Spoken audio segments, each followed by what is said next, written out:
Près de 15 ans après la sortie du fameux documentaire L'erreur boréale de Richard Desjardins, eh bien, l'Institut économique de Montréal va de l'avant avec un court documentaire vantant les mérites de l'exploitation forestière.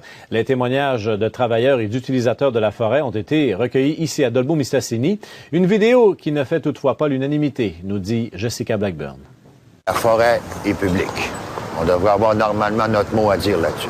En 1999, Richard Desjardins présentait une vision sombre de l'exploitation forestière dans les forêts québécoises.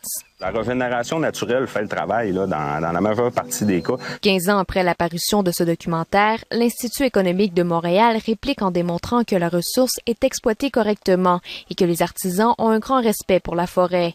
Le réalisateur Jasmin Guénette s'est rendu au nord de Dolbeau-Mistassini pour réaliser ce court documentaire de 6 minutes. Selon l'Institut, le discours alarmiste sur l'état des forêts québécoises est erroné. Quand on parle aux gens du milieu, on se rend compte que, contrairement à l'image qu'on veut véhiculer, que les gens veulent juste s'en mettre plein les poches ou bien qu'on veut couper vite puis s'en aller, moi j'ai rencontré des gens au contraire qui ont un grand respect pour la forêt. Le son de cloche n'est pas le même pour Greenpeace qui vient de publier une vidéo dénonçant les coupes forestières dans le nord du lac Saint-Jean.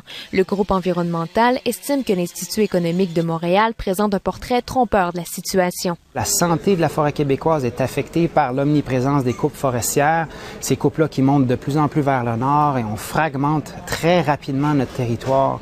D'ailleurs, Greenpeace publiait hier des images satellites faites par Google qui montrent la montée des coupes forestières de plus en plus vers le nord. Le chercheur de la chaire en éco-conseil de l'UQAC, Jean-François Boucher, est partagé par ce qui est véhiculé dans ce récent documentaire. Il reste beaucoup à faire, il y en aura beaucoup à faire à la lueur des connaissances qui avancent. Donc, ce portrait-ci n'est pas tout à fait fidèle. Ceux d'avant, de groupes plus écologistes, n'étaient pas tout à fait fidèles non plus.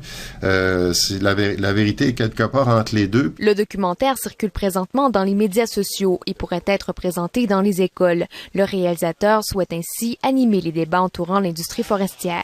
Jessica Blackburn, Radio-Canada, Saguenay.